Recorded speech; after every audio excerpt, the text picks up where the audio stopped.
باب نمبر 134 حیض سے غسل کرنا۔ حدیث نمبر 201 قریش کے بنو اسد قبیلہ کی سیدہ فاطمہ بنت قیس رضی اللہ عنہا سے روایت ہے کہ وہ نبی صلی اللہ علیہ وسلم کی خدمت میں حاضر ہوئی اور ذکر کیا کہ انہیں استحاضہ کا عارضہ لاحق ہے۔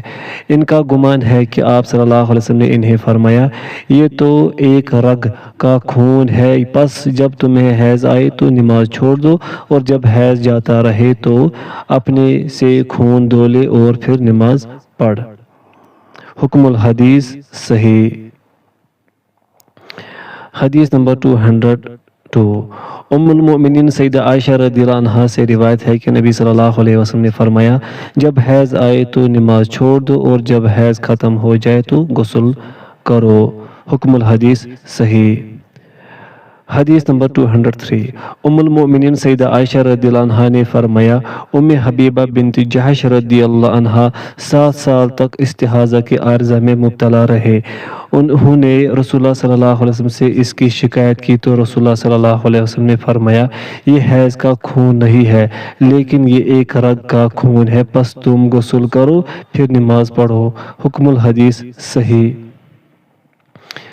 حدیث نمبر 204 ام المؤمنین سیدہ عائشہ رضی اللہ عنہا نے فرمایا، سیدنا عبد الرحمن بن عوف رضی اللہ عنہ کی اہلیہ اور سیدہ زینب بنت جحش رضی اللہ عنہا کی بہن ام المؤمنین سیدہ حبیبہ بنت جحش رضی اللہ عنہا استحاضہ کے عارضے میں مبتلا ہو گئی، پس انہوں نے رسول اللہ صلی اللہ علیہ وسلم سے مسئلہ دریافت کیا تو رسول اللہ صلی اللہ علیہ وسلم نے انہیں فرمایا، یہ کوئی حیض کا خون نہیں، یہ تو رگ کا خون ہے، پس جب حیض ختم ہو جائے تو غسل کرو اور نماز پڑھ، اور جب وہ حیض آ جائے تو اس وجہ سے نماز چھوڑ دے۔ ام المؤمنین سیدہ عائشہ رضی اللہ عنہا نے فرمایا، وہ ہر نماز کے لیے غسل کرتی اور پھر نماز پڑھتی تھی، اور کبھی کبھی وہ اپنی بہن ام المؤمنین سیدہ زینب رضی اللہ عنہا جو کہ رسول اللہ صلی اللہ علیہ وسلم کے ہاں تھی کہ حجرے میں ایک ٹب میں غسل کرتی تھی، حتیٰ کہ خون کی سرخی پانی پر غالب آ جاتی تھی اور وہ باہر نکلتی تو رسول اللہ صلی اللہ علیہ وسلم کے ساتھ نماز پڑھتی اور یہ خون انہیں نماز پڑھنے سے نہیں روکتا تھا۔ حکم الحدیث صحیح۔ حدیث نمبر 205 ام المؤمنین سیدہ عائشہ رضی اللہ عنہا سے روایت ہے کہ رسول اللہ صلی اللہ علیہ وسلم کی سالی اور سیدنا عبد الرحمن بن عوف رضی اللہ عنہ کی اہلیہ ام المؤمنین سیدہ حبیبہ رضی اللہ عنہا 7 سال استحاضہ کے عارضہ میں مبتلا رہے۔ انہوں نے اس بارے میں نبی صلی اللہ علیہ وسلم سے مسئلہ دریافت کیا تو رسول اللہ صلی اللہ علیہ وسلم نے فرمایا، یہ حیض نہیں ہے لیکن یہ ایک رگ کا خون ہے، پس غسل کر اور نماز پڑھ۔ حکم الحدیث صحیح۔ حدیث نمبر 206 ام المؤمنین سیدہ عائشہ رضی اللہ عنہ نے فرمایا، ام المؤمنین سیدہ حبیبہ بنت جحش رضی اللہ عنہ نے رسول اللہ صلی اللہ علیہ وسلم سے مسئلہ دریافت کیا کہ اے اللہ کے رسول، مجھے استحاضہ کا عارضہ لاحق ہے۔ آپ صلی اللہ علیہ وسلم نے فرمایا، یہ تو ایک رگ کا خون ہے، پس غسل کر اور نماز پڑھ، پس وہ ہر نماز کے لیے غسل کرتی تھی۔ حکم الحدیث صحیح۔ حدیث نمبر 207 ام المؤمنین سیدہ عائشہ رضی اللہ عنہا سے روایت ہے کہ ام المؤمنین سیدہ حبیبہ رضی اللہ عنہا نے رسول اللہ صلی اللہ علیہ وسلم سے خون کے متعلق دریافت کیا۔ ام المؤمنین سیدہ عائشہ رضی اللہ عنہا نے فرمایا، میں نے ان کے ٹب کو خون سے بھرا ہوا دیکھا تو رسول اللہ صلی اللہ علیہ وسلم انہیں فرمایا، اپنے ایام حیض کے حساب سے نماز روزے سے رک جا اور پھر غسل کر اور نماز وغیرہ پڑھ۔ حکم الحدیث صحیح۔ حدیث نمبر 208 قتیبہ نے دوسری مرتبہ ہمیں بتایا اور انہوں نے جعفر کا ذکر نہیں کیا۔ حکم الحدیث صحیح۔ حدیث نمبر 209 ام المؤمنین سیدہ سلمہ رضی اللہ عنہا سے روایت ہے کہ رسول اللہ صلی اللہ علیہ وسلم کے دور میں ایک عورت کو بہت خون آیا کرتا تھا۔ ام المؤمنین سیدہ سلمہ رضی اللہ عنہا نے اس کے لیے نبی صلی اللہ علیہ وسلم سے مسئلہ دریافت کیا تو آپ صلی اللہ علیہ وسلم نے فرمایا، وہ اس عارضے میں مبتلا ہونے سے پہلے اپنے ایام حیض شمار کر لے اور مہینے میں اتنے دن نماز چھوڑ دے، اور جب وہ دن گزر جائے تو غسل کرے، پھر لنگوٹ باندھ لے، پھر نماز پڑھے۔ حکم الحدیث صحیح۔ باب نمبر 135 الاقراء کا بیان، اقراء کا بیان۔ حدیث نمبر 210 ام المومنین سیدہ عائشہ رضی اللہ عنہ سے روایت ہے کہ سیدنا عبد الرحمن بن عوف رضی اللہ عنہ کی اہلیہ ام المومنین سیدہ حبیبہ بنت جحش رضی اللہ عنہ استحاضہ کے عارضے میں مبتلا ہو گئی۔ وہ پاک نہیں ہوتی تھی۔ رسول اللہ صلی اللہ علیہ وسلم سے ان کی حالت بیان کی گئی تو آپ صلی اللہ علیہ وسلم نے فرمایا وہ حیض نہیں ہے بلکہ وہ تو رحم کی ایک حرکت ہے۔ وہ اپنے ایام حیض کا اندازہ لگا لے کہ جتنے دن اسے حیض آتا تھا اتنے دن نماز چھوڑ دے، پھر اس کے بعد جو دن ہے ان میں ہر نماز کے لیے غسل کرے۔ حکم الحدیث صحیح الاسناد۔ حدیث نمبر 211 ام المومنین سیدہ عائشہ رضی اللہ عنہ سے روایت ہے کہ ام المومنین سیدہ حبیبہ بنت جحش رضی اللہ عنہ 7 برس استحاضہ کے عارضے میں مبتلا رہی تو انہوں نے نبی صلی اللہ علیہ وسلم سے مسئلہ دریافت کیا۔ آپ صلی اللہ علیہ وسلم نے فرمایا وہ حیض نہیں، وہ تو ایک رگ کا خون ہے۔ آپ نے انہیں حکم فرمایا کہ وہ اپنے حیض کے ایام کے حساب سے نماز چھوڑ دے اور غسل کرے، نماز پڑھے، چنانچہ وہ ہر نماز کے وقت غسل کرتی تھی۔ حکم الحدیث صحیح۔ حدیث نمبر 212 عروہ سے روایت ہے کہ فاطمہ بنت ابی حبیش رضی اللہ عنہ نے انہیں حدیث بیان کی کہ وہ رسول اللہ صلی اللہ علیہ وسلم کی خدمت میں حاضر ہوئے تو آپ سے خون کی شکایت کی۔ رسول اللہ صلی اللہ علیہ وسلم نے انہیں فرمایا یہ تو رگ کا خون ہے، بس تم دیکھو کہ جب تمہیں حیض آئے تو نماز نہ پڑھ، اور جب تمہارا حیض ختم ہو جائے تو پاک ہو جا، پھر حیض سے دوسرے حیض کے درمیانی وقفے میں نماز پڑھ۔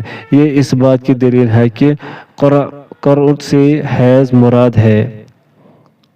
حکم الحدیث صحیح۔ حدیث نمبر 213 ام المؤمنین سیدہ عائشہ رضی اللہ عنہ نے فرمایا فاطمہ بنت ابی حبیش رضی اللہ عنہ رسول اللہ صلی اللہ علیہ وسلم کی خدمت میں آئی تو عرض کیا میں استحاضہ کے عارضے میں مبتلا رہتی ہوں اور پاک نہیں ہوتی، تو کیا میں نماز چھوڑ دوں؟ آپ صلی اللہ علیہ وسلم نے فرمایا نہیں، یہ تو رگ کا خون ہے، یہ حیض نہیں ہے، پس جب حیض آئے تو نماز چھوڑ دے، اور جب حیض کے ایام ختم ہو جائے تو اپنے جسم سے خون صاف کر غسل کر اور نماز پڑھ۔ حکم الحدیث صحیح۔ باب نمبر 136 مستحاضہ کا غسل کرنا۔ حدیث نمبر 214 ام المومنین سیدہ عائشہ رضی اللہ عنہ سے روایت ہے کہ رسول اللہ صلی اللہ علیہ وسلم کے دور میں ایک عورت استحاضہ کے عارضے میں مبتلا ہو گئی۔ اسے بتایا گیا کہ یہ بہنے والا رگ کا خون ہے اور اسے حکم دیا گیا کہ وہ ظہر کو مؤخر کرے اور عصر کو معجل، پھر وہ ان دونوں کے لیے ایک غسل کرے، اسی طرح مغرب کو مؤخر کرے اور عشاء کو معجل، اور ان دونوں کے لیے ایک غسل کرے، اور پھر فجر کی نماز کے لیے ایک غسل کرے۔ حکم الحدیث صحیح۔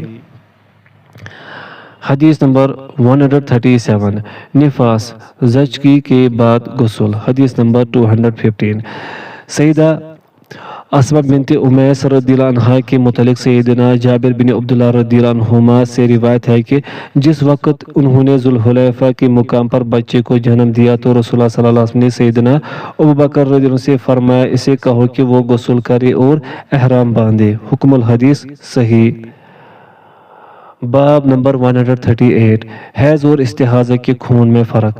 حدیث نمبر 216 سیدہ فاطمہ بنت ابی حبیش رضی اللہ عنہ سے روایت ہے کہ وہ استحاضہ کے عارضے میں مبتلا تھی تو رسول اللہ صلی اللہ علیہ وسلم نے انہیں فرمایا جب حیض کا خون ہو تو وہ سیاہ خون ہوتا ہے، پہچانا جاتا ہے، پس اس دوران نماز چھوڑ دے، اور جب دوسرے رنگ کا خون ہو تو وضو کر اور نماز پڑھ، وہ تو ایک رگ کا خون ہے۔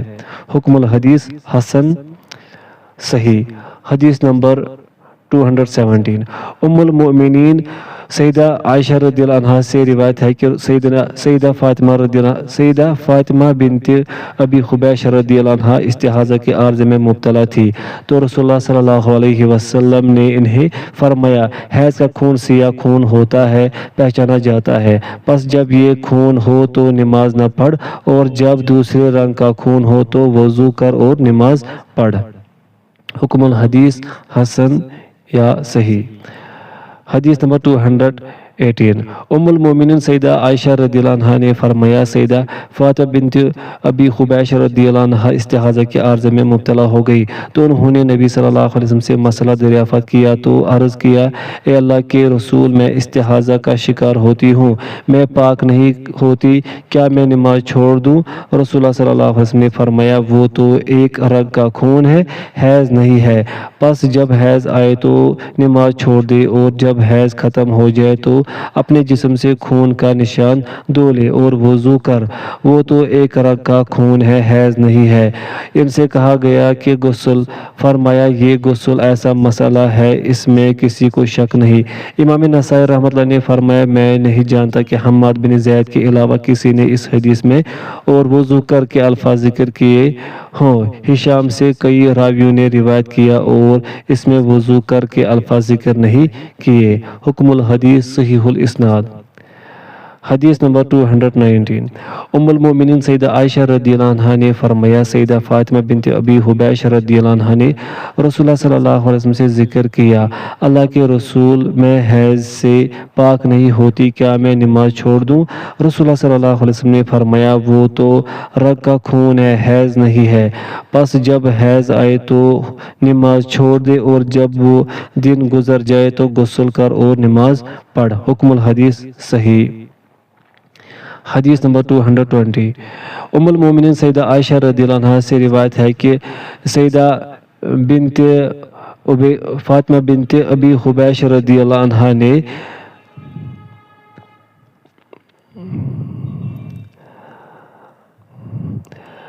سیدہ بنت ابی حبیش رضی اللہ عنہ نے عرض کیا اللہ کے رسول صلی اللہ علیہ وسلم، میں پاک نہیں ہوتی، کیا میں نماز چھوڑ دوں؟ آپ صلی اللہ علیہ وسلم نے فرمایا نہیں، وہ تو رگ کا خون ہے، خالد کی روایت میں ہے، اور وہ حیض نہیں ہے، پس جب حیض آئے تو نماز چھوڑ دے، اور جب حیض ختم ہو جائے تو غسل کر اور نماز پڑھ۔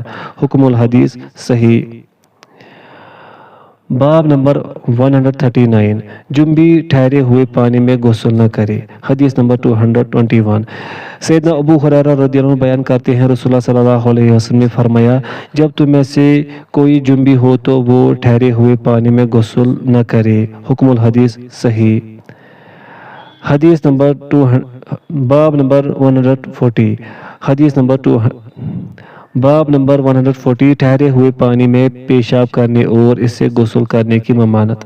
حدیث نمبر 222 سیدنا ابو ہریرہ رضی اللہ عنہ سے روایت ہے کہ رسول اللہ صلی اللہ علیہ وسلم نے فرمایا تم میں سے کوئی کھڑے ہوئے پانی میں پیشاب نہ کرے پھر وہ اس سے غسل کرے۔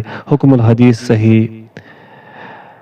باب نمبر 141 رات کے اول حصے میں غسل کرنا۔ حدیث نمبر 223 غضیف بن حارث سے روایت ہے کہ انہوں نے سیدہ عائشہ رضی اللہ عنہ سے دریافت کیا کہ رسول اللہ صلی اللہ علیہ وسلم رات کے کس حصے میں غسل کیا کرتے تھے؟ انہوں نے فرمایا کبھی رات کے اول حصے میں غسل فرمایا اور کبھی آخر حصے میں۔ میں نے کہا اللہ کا شکر ہے جس نے امر دین میں وسعت رکھی۔ حکم الحدیث صحیح۔ باب نمبر 142 رات کے اول و آخر حصے میں غسل کرنا۔ حدیث نمبر 224 غضیف بن حارث نے بیان کیا میں ام المومنین سیدہ عائشہ رضی اللہ عنہ کے پاس گیا تو میں نے ان سے مسئلہ دریافت کیا۔ میں نے کہا کیا رسول اللہ صلی اللہ علیہ وسلم رات کے اول حصے میں غسل فرمایا کرتے تھے یا اس کے آخر حصے میں؟ انہوں نے فرمایا سب طرح، بسا اوقات رات کے اول حصے میں غسل فرمایا اور بسا اوقات آخر میں۔ میں نے کہا اللہ کا شکر ہے جس نے امر دین میں وسعت رکھی۔ حکم الحدیث صحیح۔ باب نمبر 143 غسل کرتے وقت پردہ کرنا۔ حدیث نمبر 225 سیدنا ابو سمح رضی اللہ عنہ نے بیان کیا کہ میں رسول اللہ صلی اللہ علیہ وسلم کی خدمت کیا کرتا تھا تو جب آپ غسل کرنے کا ارادہ فرماتے تو آپ فرماتے میری طرف پشت کر، پس میں آپ کی طرف پشت کرتا اور آپ کے لیے پردہ بن جاتا۔ حکم الحدیث صحیح۔ حدیث نمبر 226 سیدہ ام ہانی رضی اللہ عنہ سے روایت ہے کہ فتح مکہ کے دن میں نبی صلی اللہ علیہ وسلم کی خدمت میں گئی۔ میں نے آپ کو غسل کرتے ہوئے پایا، جبکہ سیدہ فاطمہ رضی اللہ عنہ ایک کپڑے کے ذریعے آپ کے لیے پردہ کیے ہوئے تھی۔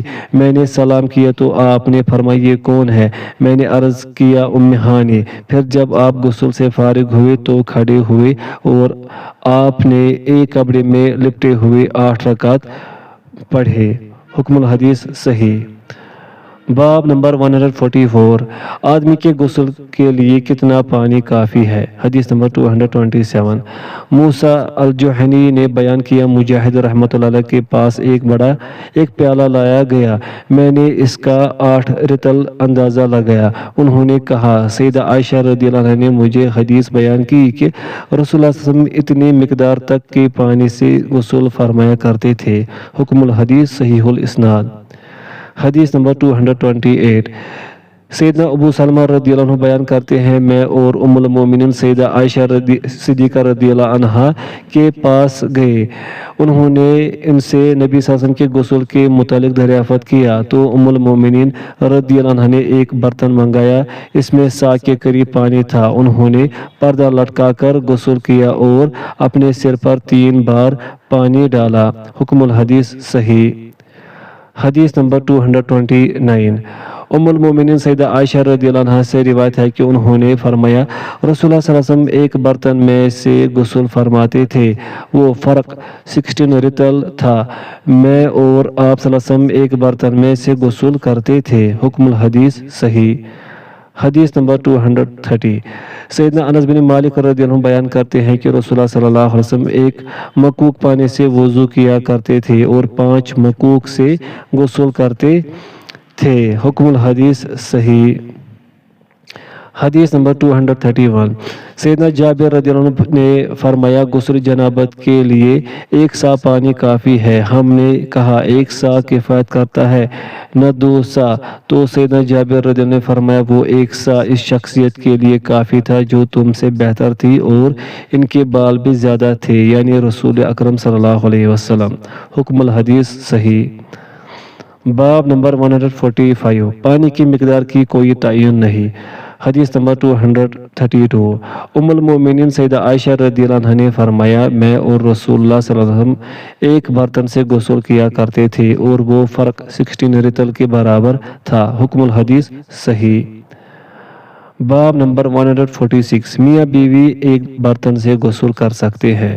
حدیث نمبر 233 ام المومنین سیدہ عائشہ رضی اللہ عنہا سے روایت ہے کہ رسول اللہ صلی اللہ علیہ وسلم اور میں ایک برتن سے غسل کیا کرتے تھے، ہم اس میں سے 1 سا چلو بھرتے تھے۔ حکم الحدیث صحیح۔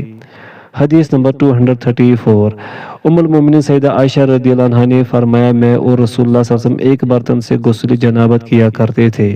حکم الحدیث صحیح۔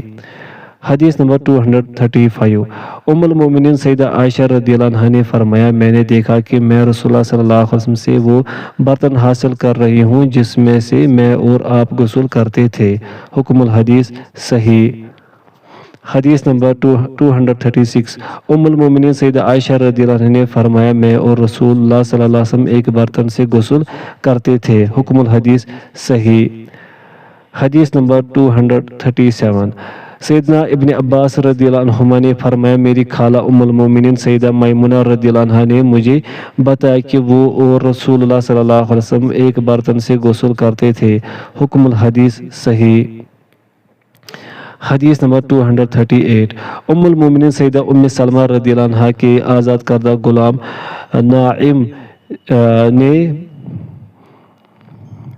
نائم نے بیان کیا کہ ام المومنین سیدہ ام سلمہ رضی اللہ عنہا سے دریافت کیا گیا، کیا عورت آدمی کے ساتھ غسل کر سکتی ہے؟ انہوں نے فرمایا، ہاں، جب زیرک ہو۔ میں نے دیکھا کہ میں اور رسول اللہ صلی اللہ علیہ وسلم ایک ٹب سے غسل کرتے تھے، ہم اپنے ہاتھوں پر پانی ڈالتے حتیٰ کہ ہم انہیں صاف کرتے، پھر ہم اس شرمگاہ پر پانی ڈالتے۔ حکم الحدیث صحیح الاسناد۔ باب نمبر 147 جنبی کے بچے ہوئے پانی سے غسل کرنے کی ممانت۔ حدیث نمبر 239۔ حمید بن عبد الرحمن نے بیان کیا، میں ایک آدمی سے ملا جس نے نبی صلی اللہ علیہ وسلم کی 4 برس صحبت اختیار کی۔ جس طرح سیدنا ابو ہریرہ رضی اللہ عنہ کو آپ کی صحبت کا شرف حاصل ہوا۔ انہوں نے کہا، رسول اللہ صلی اللہ علیہ وسلم نے ہر روز کنگھی کرنے یا حمام میں پیشاب کرنے یا مرد کو عورت کے بچے ہوئے پانی سے اور عورت کو مرد کے بچے ہوئے پانی سے غسل کرنے سے منع فرمایا، اور چاہیے کہ وہ دونوں میاں بیوی ایک ساتھ چلو بھرے اور نہائے۔ حکم الحدیث صحیح۔ باب نمبر 148، اس مذکورہ بالا مسئلے میں رخصت۔ حدیث نمبر 240۔ ام المومنین سیدہ عائشہ رضی اللہ عنہا نے فرمایا، میں اور رسول اللہ صلی اللہ علیہ وسلم ایک برتن سے غسل کیا کرتے تھے، آپ مجھ پر سبقت حاصل کرتے اور میں آپ پر سبقت حاصل کرتی، حتیٰ کہ آپ فرماتے میرے لیے چھوڑ دو، اور میں کہتی کہ میرے لیے چھوڑ دے۔ سوید نے کہا، آپ مجھ پر سبقت حاصل کرتے ہیں اور میں آپ پر سبقت حاصل کرتی ہوں، تو میں کہتی کہ میرے لیے چھوڑ دے، میرے لیے چھوڑ دے۔ یہاں جو سوید ہے یہ عائشہ ہے رضی اللہ عنہا۔ حکم الحدیث صحیح۔ باب نمبر 149، آٹا گوندنے والے برتن میں غسل کرنا۔ حدیث نمبر 241۔ سیدہ ام ہانی رضی اللہ عنہ سے روایت ہے کہ رسول اللہ صلی اللہ علیہ وسلم اور ام المومنین سیدہ میمونہ رضی اللہ عنہ نے آٹا گوندنے والے ایک برتن میں غسل کیا، اس میں آٹے کا نشان تھا۔ حکم الحدیث صحیح۔ باب نمبر 150، عورت غسل جنابت کے وقت اپنے سر کی لٹیں نہ کھول دے۔ حدیث نمبر 242۔ ام المومنین سیدہ سلمہ رضی اللہ عنہ نے فرمایا، میں نے عرض کیا، اللہ کے رسول صلی اللہ علیہ وسلم، میں ایک ایسی خاتون ہوں کہ میں اپنے سر کے لٹیں مضبوط باندھتی ہوں، تو کیا غسل جنابت کے وقت میں انہیں کھول دیا کروں؟ آپ صلی اللہ علیہ وسلم نے فرمایا، تیرے لیے یہی کافی ہے کہ تو اپنے سر پر 3 چلو پانی ڈال دیا کرو اور پھر اپنے جسم پر پانی بہا لیا کرو۔ حکم الحدیث صحیح۔ باب نمبر 151، حائضہ احرام کے لیے غسل کرتے وقت سر کی لٹیں کھولے۔ حدیث نمبر 243۔ ام المومنین سیدہ عائشہ رضی اللہ عنہ نے فرمایا، حجۃ الوداع کے موقع پر ہم رسول اللہ صلی اللہ علیہ وسلم کے ساتھ روانہ ہوئے، میں نے عمرے کا احرام باندھا۔ جب میں مکہ پہنچی تو میں حائضہ تھی، میں نے بیت اللہ کا طواف کیا اور نہ ہی صفا و مروہ کی سعی۔ میں نے رسول اللہ صلی اللہ علیہ وسلم سے اس کی شکایت کی تو آپ صلی اللہ علیہ وسلم نے فرمایا، سر کے بال کھول دے، کنگھی کر لے، حج کا احرام باندھ لے اور عمرہ چھوڑ دے۔ تو میں نے ایسے ہی کیا، اور جب ہم نے حج کر لیا تو آپ نے مجھے عبد الرحمن بن بکر رضی اللہ عنہما کے ساتھ تنعیم کی طرف بھیجا۔ میں نے وہاں سے احرام باندھ کر عمرہ کیا تو آپ صلی اللہ علیہ وسلم نے فرمایا، یہ تمہاری عمرہ کی جگہ ہے۔ حکم الحدیث صحیح۔ باب نمبر 152، جنبی مرد ہو یا عورت برتن میں ہاتھ ڈالنے سے پہلے دھو لے۔ حدیث نمبر 244۔ ام المومنین سیدہ عائشہ رضی اللہ عنہا سے روایت ہے کہ رسول اللہ صلی اللہ علیہ وسلم نے جب غسل جنابت کرنا ہوتا تھا تو آپ کے لیے برتن رکھ دیا جاتا، آپ ہاتھوں پر پانی ڈالتے اس سے پہلے کہ آپ انہیں برتن میں ڈالتے، حتیٰ کہ جب آپ ہاتھ دھو لیتے تو دایاں ہاتھ برتن میں داخل کرتے، پھر دایاں ہاتھ سے پانی ڈالتے اور بائیں ہاتھ سے شرمگاہ دھوتے، حتیٰ کہ جب فارغ ہو جاتے تو دائیں ہاتھ سے بائیں پر پانی ڈالتے اور ان دونوں کو دھوتے، پھر 3 بار کلی کرتے اور ناک میں پانی چڑھاتے، پھر 3 چلو بھر کر سر پر ڈالتے، پھر اپنے جسم پر پانی بہاتے۔ حکم الحدیث صحیح۔ باب نمبر 153، ہاتھوں کو برتن میں داخل کرنے سے پہلے کتنی بار دھویا جائے۔ حدیث نمبر 245۔ سیدنا ابو سلمہ رضی اللہ عنہ نے بیان کیا، میں نے ام المومنین سیدہ عائشہ رضی اللہ عنہ سے رسول اللہ صلی اللہ علیہ وسلم کے غسل جنابت کے متعلق دریافت کیا تو انہوں نے فرمایا، رسول اللہ صلی اللہ علیہ وسلم 3 بار اپنے ہاتھوں پر پانی ڈالتے، پھر شرمگاہ دھوتے، پھر ہاتھ دھوتے، پھر کلی کرتے اور ناک میں پانی چڑھاتے، پھر اپنے سر پر 3 بار پانی ڈالتے، پھر اپنے سارے جسم پر پانی بہاتے تھے۔ حکم الحدیث صحیح۔ باب نمبر 154 جنبی ہاتھ دھونے کے بعد اپنے جسم سے گندگی دور کرے۔ حدیث نمبر 246 سیدنا ابو سلمہ رضی اللہ عنہ نے بیان کیا کہ وہ ام المومنین سیدہ عائشہ رضی اللہ عنہ کے پاس گئے تو ان سے رسول اللہ صلی اللہ علیہ وسلم کے غسل جنابت کے متعلق دریافت کیا۔ انہوں نے فرمایا نبی صلی اللہ علیہ وسلم کی خدمت میں برتن پیش کیا جاتا، آپ اپنے ہاتھوں پر 3 بار پانی ڈالتے اور انہیں دھوتے، پھر اپنے دائیں ہاتھ سے بائیں ہاتھ پر پانی ڈالتے تو رانوں پر لگی ہوئی چیز منی وغیرہ دھوتے، پھر ہاتھ دھوتے، کلی کرتے اور ناک میں پانی چڑھاتے اور سر پر 3 بار پانی ڈالتے، پھر باقی جسم پر پانی بہاتے۔ حکم الحدیث صحیح۔ باب نمبر 155 جنبی شخص جسم سے نجاست ظاہر کرنے کے بعد اپنے ہاتھ دوبارہ دھوئے۔ حدیث نمبر 247 سیدنا ابو سلمہ بن عبد الرحمن نے بیان کیا ام المومنین سیدہ عائشہ رضی اللہ عنہ نے نبی صلی اللہ علیہ وسلم کے غسل جنابت کے متعلق بتایا۔ انہوں نے فرمایا کہ آپ صلی اللہ علیہ وسلم 3 بار ہاتھ دھوتے، پھر دائیں ہاتھ سے بائیں ہاتھ پر پانی ڈالتے اور شرمگاہ پر لگی ہوئی چیز دھوتے۔ عمر بن عبید نے بیان کیا میں تو بس یہی جانتا ہوں کہ انہوں یعنی عطا نے کہا آپ دائیں ہاتھ سے 3 بار بائیں ہاتھ پر پانی ڈالتے، پھر آپ 3 بار کلی کرتے، 3 بار ناک میں پانی چڑھاتے، 3 بار چہرہ اور ہاتھ دھوتے، پھر 3 بار سر پر پانی ڈالتے، پھر اپنے جسم پر پانی بہاتے۔ حکم الحدیث صحیح الاسناد۔ باب نمبر 156 جنبی غسل سے پہلے وضو کرے۔ حدیث نمبر 248 ام المومنین سیدہ عائشہ رضی اللہ عنہ سے روایت ہے کہ نبی صلی اللہ علیہ وسلم جب غسل جنابت کرنا شروع کرتے تو پہلے اپنے ہاتھ دھوتے، پھر اس طرح وضو کرتے جس طرح نماز کے لیے وضو کرتے، پھر انگلیاں پانی میں داخل کرتے اور ان کے ذریعے بالوں کی جڑوں کا کھلال کرتے، پھر سر پر 3 چلو پانی ڈالتے اور پھر اپنے سارے جسم پر پانی بہاتے۔ حکم الحدیث صحیح۔ باب نمبر 157 جنبی سر کے بالوں کا کھلال کرے۔ حدیث نمبر 249 ام المومنین سیدہ عائشہ رضی اللہ عنہ نے نبی صلی اللہ علیہ وسلم کے غسل جنابت کے متعلق بیان کیا کہ آپ دونوں ہاتھ دھوتے اور وضو فرماتے اور سر کا کھلال کرتے حتیٰ کہ پانی بالوں کی جڑوں تک پہنچ جاتا، پھر آپ سارے جسم پر پانی ڈالتے۔ حکم الحدیث صحیح۔ حدیث نمبر 250 ام المومنین سیدہ عائشہ رضی اللہ عنہ سے روایت ہے کہ رسول اللہ صلی اللہ علیہ وسلم اپنے سر پر پانی ملتے، پھر اس پر 3 چلو ڈالتے تھے۔ حکم الحدیث صحیح۔